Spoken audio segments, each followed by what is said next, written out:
Had some editing for thumbnails to do because siblings and then also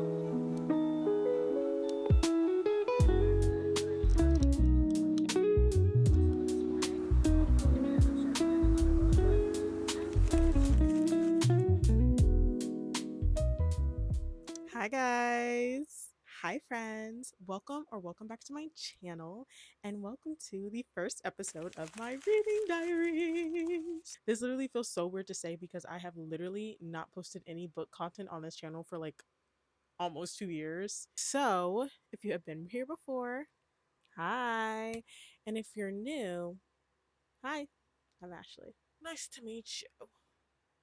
Nice to meet you. I feel like I was putting too much pressure on myself before on what I thought being a booktuber had to look like. But honestly, this time around, I just want to have fun. I want this channel to actually feel like my own little reading diary. So, if I'm reading in my pajamas, if I have my bonnet on, if I'm literally going crazy over these fictional characters at the booty crack of dawn, that's what you're going to get. I just want to document my life, the books that I'm reading, and just my thoughts about everything. So, with that being said, welcome to chapter 1. In this chapter, I will be talking about the 10 books that I read in May. And honestly, the month of May really had me falling back in love with reading. And I just really want to talk about it because I'm super excited. So, let's get to the books. But first, let's take a little sip of our fun drink. Too good. Okay, so the first book that I read, I technically started it at the end of April, but I finished it in May. So I'm going to add it to this May reading wrap up. And that book is The Right Move by Liz Tomforde. And when I tell you guys, I loved this book down. I know absolutely nothing about basketball. So when they were talking about plays and all the basketball stuff, I was utterly confused. But you know what? I stayed for Ryan Shea. Ryan Shea. My Shayla. Ryan Shea.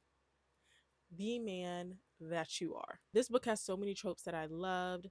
Forced proximity, fake dating, best friend's brother. Absolute perfection in my eyes. I was eating it up. I was eating it up. I can't lie. Baby, that spine is completely cracked and warped. This was a well loved book. He was so thoughtful when it came to Indy. The way that he was just hanging on to every single word she said and just remembered everything. And she said that she wouldn't be able to have plants because she's always off doing something. And he was like, well, whenever you're not here, I can take care of the plants. And then when you're here, you could take care of the plants. He was offering to take care of her plants. And that man don't know how to take care of plants. Sure, he might have killed a few of them, but the thought was there. The thought was there. And the coffee thing, like she said that she brews her coffee and then she puts her mug in the refrigerator so that her iced coffee isn't watered down whenever she makes it. So he was making her a mug of coffee and then putting it in the fridge so that she could just wake up and have her iced coffee. He was so sweet and thoughtful. I loved him. I loved Indy, and I loved this book. No questions asked. 5 stars. The second book that I read in May was Once You're Mine by Morgan Bridges. This was quite an interesting read. Basically, she starts working at this bar because she needs extra money, and the guy, which I don't even remember his name, what's his name? Hayden Bennett. Hayden Bennett goes there after she's done with her little like interview or whatever it was. It wasn't really much of an interview or whatever. And he's like threatening them, being all possessive and whatnot. And she actually ends up working a shift, and this group of guys start hitting on her. And Hayden pops up and he's just like, get your hands off her. She's mine. And I'm like, she's yours? I'm utterly confused. And then he breaks the dude's nose. We are 60 pages in. We are 60 pages in. Can we like build up first? Can you like get me like connected first? I love a possessive man in books. I mean, clearly, I read dark romance, but you actually got to get me to care first. I wasn't connected enough, and I will not be finishing this series. I I just can't. I just can't. I gave this one 2 stars. Then, while I was decorating my graduation cap, I started listening to The Deep End, which is book number 15 in the Diary of a Wimpy Kid series. I genuinely do not remember when the last time was that I picked up a Diary of a Wimpy Kid book, much less do I remember what number I left on. It was very nostalgic being back in that world, and I got the audiobook for free on Libby. I was reading a physical book at the same time, but I did not have the audiobook for the physical book, and I was not going to buy the audiobook.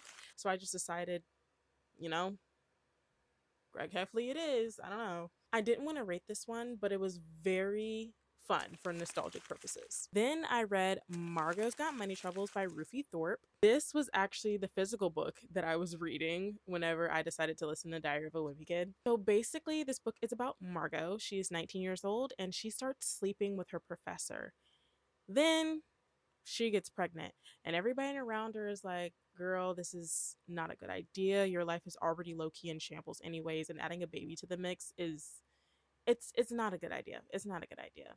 And Margo was like, well, my life already basically sucks anyway, so I might as well have this baby. So she decides to have the baby.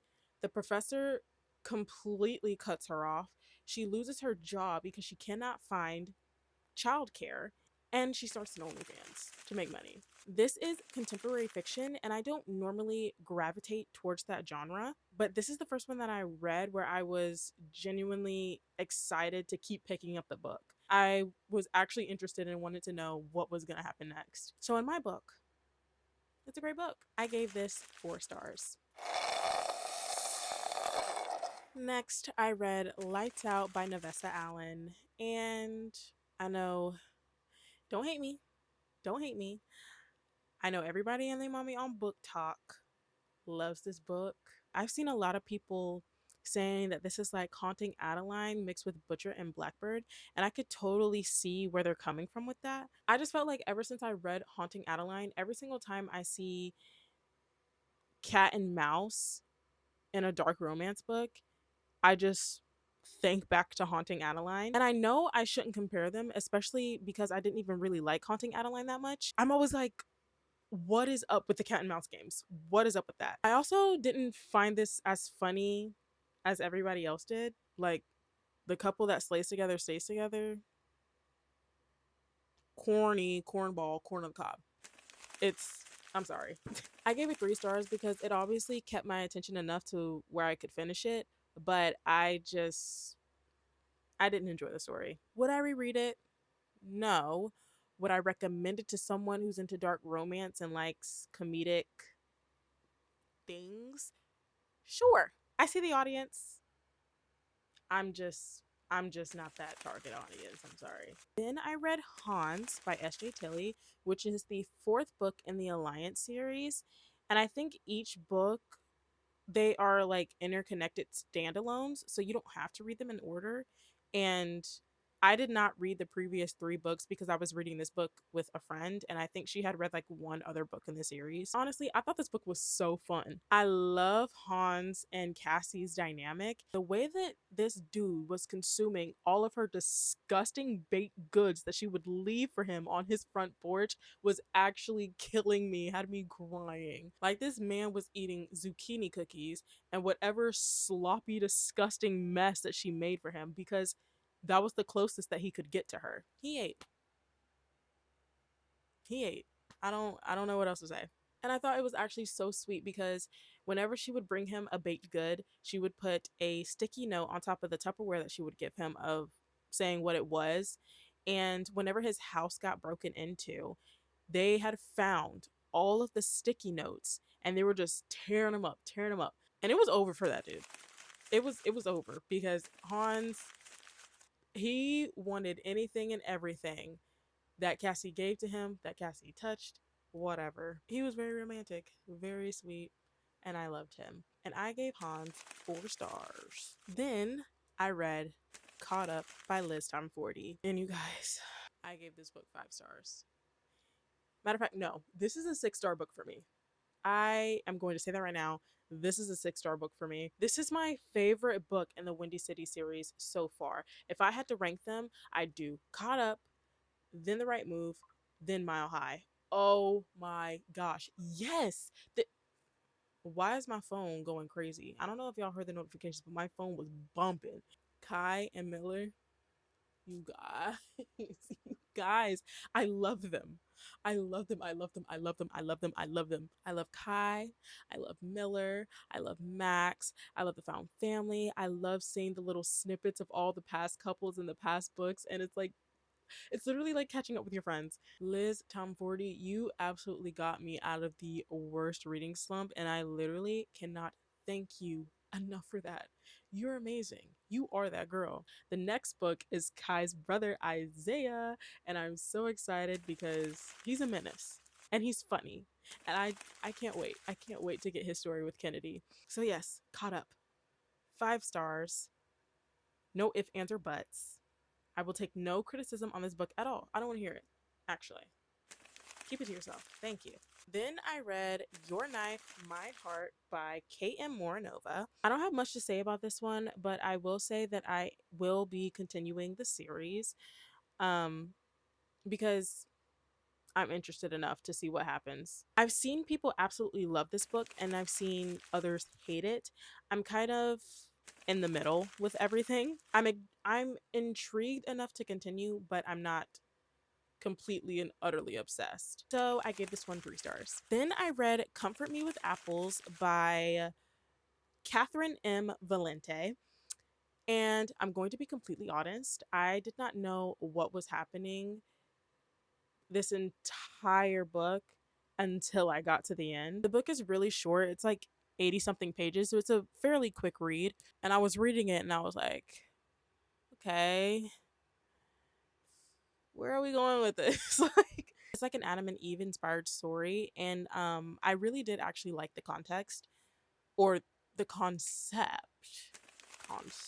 queen. And I think the reveal was very interesting, but the journey to get there just wasn't for me, I guess. Or it didn't fully work for me. Not my favorite thing ever. I gave it 2 stars. And then the final book that I read in May was The Yellow Wallpaper by Charlotte Perkins Gilman. And this one was definitely different than all my other reads from the month. It's super short. It's like 30 something pages, but watching this woman get fully consumed by this wallpaper was actually kind of crazy. Like, you're just reading her thoughts as she starts unraveling more and more, and you're just here watching the spiral happen. I didn't rate this book because this isn't a book that I would normally read for enjoyment and just slap a star rating onto it. I feel like this book is more something that you experience and then think about afterwards. It definitely gave me school assigned reading vibes, but not in like a bad way, more like in a way that I understand